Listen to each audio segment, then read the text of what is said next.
Hey, thanks for listening to our podcast. If you want to listen live in the central Indiana area, you can hear us on 93.5 FM and 107.5 FM. Hey, ladies and gentlemen, it is Colts season, so we're going to start right now with Bobby Okereke, stud linebacker for the Indianapolis Colts, joining the show after practice. Bobby, first and foremost, big dog, happy birthday to you. Appreciate it, big dog. What are you doing on your birthday? You don't have to practice. Take practice off. What are we doing? Hey, I'm trying to get better out here. I'm trying to hang out with my teammates, hang out with the coaches, build that team camaraderie and just get better. Get ready to give the fans a great show this season. What do you personally feel like you have to do to get better? I just got to have consistent footwork. And I got to get my hand on the ball. I got to force interceptions. I got to force fumble recoveries, force fumbles. I just got to be a playmaker. That's a big deal with this defense. We were talking to Julian Blackmon yesterday. I mean, how much is come up with the ball, force turn? How much is that emphasized on a daily basis? Every day. Part of our daily routine is strip attempts. Every single play, no player is supposed to pass with a strip attempt. And I think that speaks to the players we recruit, the players we draft, and the coaching staff and what they emphasize. We're really just trying to be that ball hawk and playmaking defense. When you practice it, like basketball, you practice your free throws, you get better, right? I mean, can you feel yourself getting better at those type of things? You can, especially footwork with your eyes, and then it's precision. When you see that ball carry, you figure out where to punch the ball, whether it's the point, whether it's back in his elbow. You're really trying to get the ball out however you can. So it's a craft. I always ask players because fans get excited. The NFL rules everything in sports, and the fans follow along. What should fans' expectations be for this Colts defense? To be a top 5 defense, top 5 in turnovers, top 5 in the point differential, and really on game day to see a unit that's going to fly around and strike people. That's important, right? I mean, I know Eberflus does that deal where if you ain't hustling, you may not be playing, right? Yep. How do I put this right? I coached for 25 years college basketball. Why don't more coaches emphasize that? That seems to me to be a very important thing for a defense. Yeah, it's hard. Every day, every play, you got to emphasize. You got to scream. You got to get on your players, sprint to the ball every play, and you got to have the type of players that want to buy into that because it's not easy, and it's something we do day in and day out, and we really groove it so we can put that product on game day. What are you doing on your birthday today? What are you going to be doing? Practice is over, man. The world is yours. You're a young toy. You 25 today? I'm 25. Damn, does that seem old to you? That seems old. I feel like I don't have the immature young man excuse anymore. 25, I'm a grown man. My actions are my own now. I always feel like when you look at someone, like in the paper, in the media, when it says 24 or less, they look younger. 25 and older, they're like exactly what you said. And then 30 and older, you're like, damn, that dude's old to be playing football. That dude's old, for sure. I mean, we had Justin Houston out here, 30, Xavier Rhodes, 29, 30. Like, those some grown men. Do you? Go ahead. Yeah, I was just saying 25. It's a little unbelievable to believe I'm that age, but I mean it's a blessing. Yeah. Hey, do you ever kind of look back at how this all began? Like here you are, you're starting on what could and should and may be a top 5 defense in the NFL, but I'm guessing like everybody else, when you were a kid, man, you were just out there playing peewee football, dreaming. Yeah, I mean, I grew up playing soccer. I was playing baseball, and then really my friends convinced me to play football in high school. My parents had no. Walk me through that. So you weren't playing football. What happened? How'd you get into football? My good friend Sam Stetson, he was playing football, Pop Warner, the whole thing, and he was like, "You really got to come try out." And a lot of my friends from baseball, from middle school, they were all playing football. So I was like, "All right, I'll give this a try," and I fell in love with it. Did you know you had ability right away? I mean, was it speed, strength? I mean, what did you feel like you had right away, or did you feel like you had nothing right away? I knew I had athleticism, but honestly, I've always had long arms. So when I first started playing football, I was playing defensive end and tight end. The long arm was my go-to move off the edge. But yeah, I like to work hard, and I love the physicality of football. That was something new to me, and I just fell in love with it. What was your position? Like, what was your favorite sport? You mentioned you played all these sports. What was your favorite of all the sports? I fell in love with baseball. I had a lot of early success with that. But football's great. I played tight end. I played defensive end. I played a little wildcat quarterback. I played wide receiver. And then really the first year I played linebacker was my senior year of high school, coming back from the Stanford summer camp. Is that what Stanford recruited you to be? I mean, was that automatic you were going to be a linebacker? Yeah, that was automatic. I was going to be a linebacker. Coach Shaw has been on our show a number of times. I love that man. Like, I love talking to him. I've had a chance to talk to him numerous times. Give me your thoughts on Coach Shaw, your head coach at Stanford. He's a smart guy, genuine guy, psych major from Stanford, really cares about the players. He's not really a football-first coach. He cares about, the maturation of his players. He cares about their academics. He cares about their families. And obviously we play winning football. We've won a number of Pac-12 championships and Rose Bowl. So, he's just a complete head coach. Bobby Okereke, nice enough to join us. I'm not going to keep you much longer on the hotline, brought to you by Flight by Yingling, next generation of light beer. Bobby, without a head coach there, without Frank Reich there, has there been any different? Does it feel any different? For sure. Coach Reich, he brings a lot of juice, especially for the defense. He's riling everybody up, and I know the offense is missing him too. But, we see him on Zoom, and, the defense coordinators, special teams coordinators, offense coordinators, everybody's doing a great job upholding the standard, and it's really just business as usual out here. Doesn't feel like substitute teacher, like when you're in high school and you can screw around. Nah, no, sir. No, sir. Bobby, thanks, man. Happy birthday. Enjoy your day. Thanks for coming. Appreciate it, big dog. Thank you. Got it. That's Bobby Okereke, baby.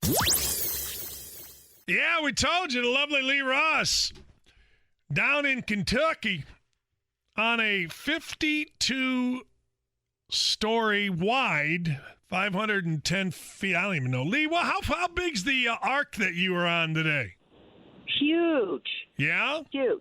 I still couldn't do all the math. They try to take all the cubits or whatever and change them into feet. And I know it's over 500 feet long, but it was like 4 levels. And it's pretty amazing.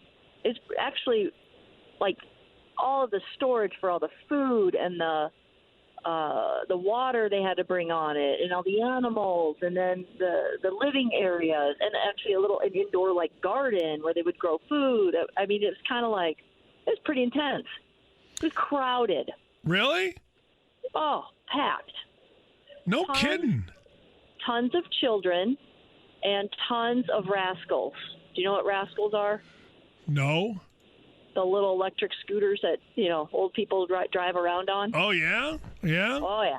Tons of rascals and tons of children. No kidding. Tons. Yes. It was pretty cool. It was, when you first see it, you pull into the parking lot and you see it past, this, because you got to take a bus to go see it. It's unbelievably huge. It's massive. So it really kind of puts things in perspective. Wow. What perspective is that? What's the perspective? How could a person build that thing? It took, what was it, like 75 years, I think they said, is what they think, for him to build it. And you just walk up thinking, how do you even start? This thing is massive. And then he didn't have nails. Was it tongue and groove? Like, we have all these discussions. This is Jamie and I having all these discussions. How in the heck do you sand down every piece of wood or whatever? I mean, it was crazy. So they didn't have nails. They didn't have glue. So they fit it all. Do you think that arc that you saw would be able to float? That was one of the first questions we asked each other, and yes, I think that it could. Like, I have a vision. Did you take pictures? Yes, and a video. I took pictures too. Yeah. I'd like to see. I'd like to see the pictures because I have a vision. I've always had a vision of what Noah's Ark looked like. Yeah. And it's wooden, and it's my own vision. You know what I mean? Yeah. Oh yeah. Yeah. Did it fit your vision? It was way bigger than I thought. Way more, like, so well thought out. Like, so they have all these cages. This is what they say, for, say, the small animals. Like, all these wooden cages, like, just layered on top of each other. They have something at the bottom so that all of the feces would drop out of the cages, roll down. Like they had a whole system to clean them. It was pretty crazy. You know, one thing that really kind of blew my mind, and it makes sense. Like they had dinosaurs on it, according to this reenactment. Like they had brought in dinosaurs too, because they would have been walking there, I guess, at that time. Interesting, right? Yeah, very. Did you think about, because you only see in the children's books, only giraffes and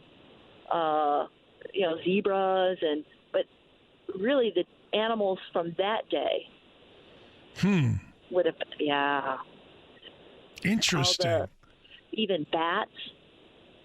Was it, crazy. Did they have different areas for birds that flew? Yeah, but they were caged. They had little cages, and they were like just all made out of wood. I mean, the detail in this was crazy. It's because you don't think about that. I envisioned they were just in the middle of a big old open arc, and all the animals were just kind of walking around freely. Just having some sex, right? Because it was a boy and a girl, right? Well, I mean, you go to that initially. I wasn't even thinking Well, that. I do. Okay. Okay. Okay. All right. I mean, wait, how long were they on the ark? 40 days? Yeah, 40 days and 40 nights, right? That was the flood? Yeah. So, yeah. I mean, that's not really like the whole recreating, procreate. I don't think that was the first thing on all the animals' minds. But maybe. Yeah. I was thinking, though, they would just be wandering around freely. But no, everything had a cage. Everything had an area. Everything had a feeding system, a watering system. I mean, it was crazy. The living quarters, not a kitchen, but like a cooking area. They didn't know how long they were going to be on it, right, when Noah built this. So they had, an area for his tools, like to create, do woodworking on the ship. So it was just crazy. Huge. Do the workers there ever get concerned if it starts raining for like 5 days in a row? I don't know, but as soon as you get on, they play it through the speakers like a big storm is coming. Does it rock? That's pretty cool. Out. Does it rock? What? Does it rock like you're in waves or anything? No, it's way too big to move. Oh. It's way too big. People will be smart, Alex. Brian says the most amazing thing to me is the painstaking effort Noah and his crew put together to match the drapes with the bed coverings, the pillows, etc. is impressive to accomplish such a decorating achievement while preparing at the same time for the end of the world. That seems blasphemous. Well, he had 75 years to prepare, so, yeah. I mean. Do you think if we started right now, let's just say in 10 years, could we have anything that even resembles a boat if we weren't allowed to use hammer and nails and glue and, Me and you? Yeah, no. yeah. No. No, I don't either. Where do you begin? I mean, but Get some wood and whittle? Well, why don't you start that? No. See how far you get. I got to play golf today. Is Flex Seal cheating? Flex Seal is cheating. One of those yes, screen Billy doors. Blanks. But so you go there. Somebody told me you got to read Genesis first. It says it's really good if you read Genesis first. I'm going to go back and read Genesis and see what's going on. Yeah. Uh-oh. Did the deep state get you, Lee?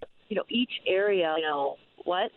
Oh, you cut out. I thought maybe the blaspheme by Brian, No, it's just me going through Kentucky. the hills. Yeah. But no. Say the hills, Dana will call you a name. But, okay, what now? Be careful. Dana's out there. You learn as you go, too. But I could see actually reading Genesis, before you went in would be pretty cool. But it was pretty amazing. It was amazing. All right. Worth the trip. I'm glad I went. Yeah. I think it just opened in 2016. It's something to do. Hey, Yeah. And 2.5 hour drive. Not that big of a deal. Really, really clean. Very nice. Very they have all sorts of other attractions. They have a zoo and everything. So it's really cool. I think people with kids would really enjoy it. Do you think did they have any air freshener in there? No.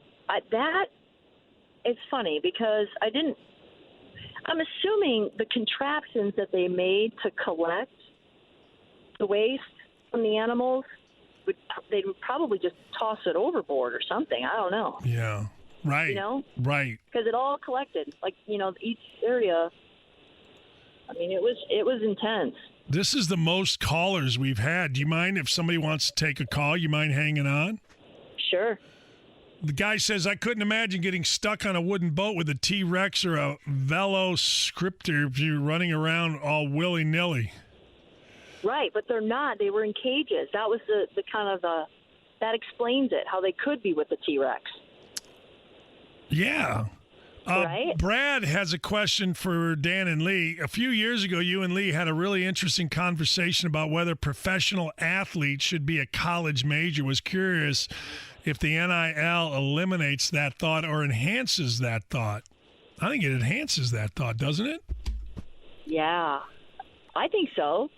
Well, don't you think that certain athletes that are going to really go that route should have more business background mixed with sports, mixed with, like they could have a major, even like help them understand agents and what agents will do. Yeah. I mean, or at least get at least classes for college credit. Yeah, I agree. Yeah, I think that they need that. Hey, Dan, ask Lee, how did Wilt Chamberlain sleep with 20,000 women and never get charged with anything weird? Different days. There's there's questions and then there's questions. You know what I mean? Greg Shaheen wants to know, is your show now an arts and crafts program? Genesis, is that with Phil Collins or Peter Gabriel? I see what I see what Shaheen did.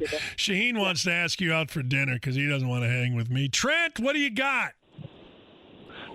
Just wanted to bring you up to date on the flood. The rain lasted 40 days and 40 nights, but they were on the ark for 1 year.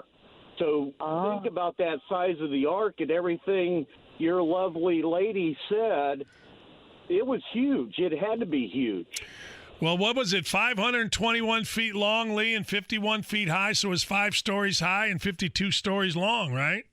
Yeah, yeah. Appreciate you, Trent. Thank you. Yeah. It was literally like a floating city. You know what I mean? Like a floating small town is what it seems like. Forgive me, but how many people were on the ark at the time? His 3 sons and their wives, and then him and his wife. So 8 people. Yeah. Yeah. Mm-hmm. That's it.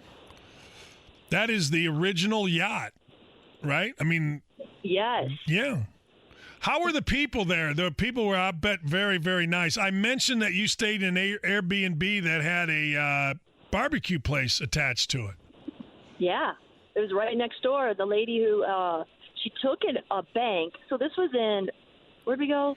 Falmouth, Kentucky, I think, which is about 20 minutes from the Ark.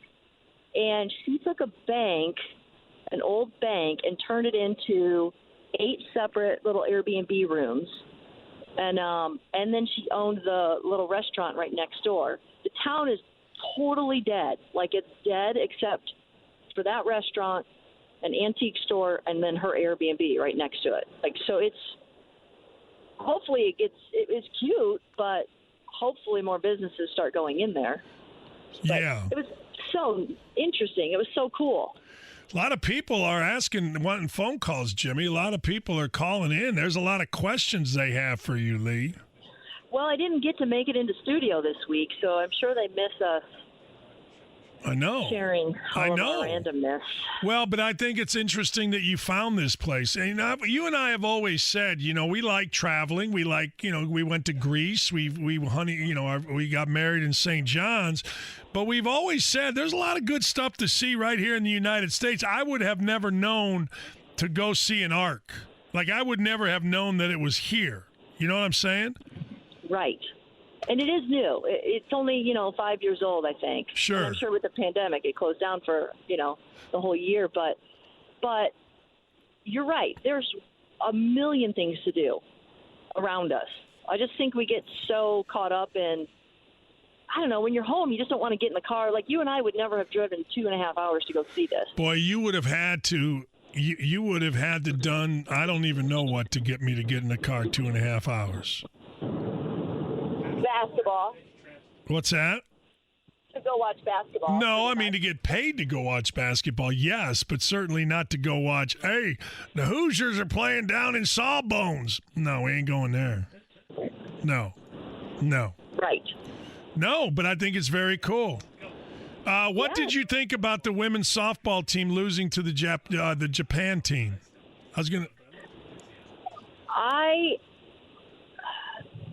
Honestly, I didn't even follow the Olympics much, but I mean, I knew that was. It's usually those two teams in the finals anyway. And it's always been a back and forth. So I didn't even get to watch the game. So I mean, that's great. Good for Japan this year. I don't even think they're going to have the softball back in the Olympics, though. I think this is the last. Why was that? Why is that? I didn't get a chance to see why that was, and that's one of the reasons I asked you, because I saw that the Japanese team beat the United States. It wasn't like a dominant performance by the United States. They beat Jenna's team 1-0, right? Yeah, I just don't think there's enough teams that can compete, though. I think it's maybe 8. Mexico, Canada, Australia, Japan. Man, that stinks, because that's a good game.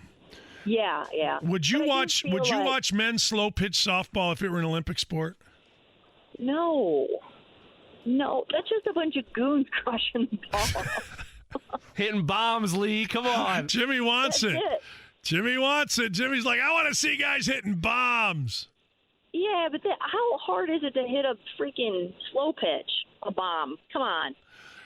Jennifer Land wants to know if you know that I have the same shirt on as yesterday. I don't have the same shirt on, but giving you those two little hints, Lee, what shirt do you think I'm wearing, since people think it's the same shirt as yesterday? It's your red Indian. Yes, it is. I have 3 of them, Jennifer, and I'm so fat that they're the only shirts that fit. That's not true, but you have a problem with just grabbing whatever's on top of the clean. You really, honestly, you only need those 3 shirts. That's all I need. That's all I wear. Yeah, it's all I wear. Beautiful thing. I know. They're clean. They're always clean. I think they should be. I think I should be celebrated. I'm a hero. There you go. Yep. All right. Well, drive safe. We're going to play golf this afternoon. I love you, and thanks for calling in.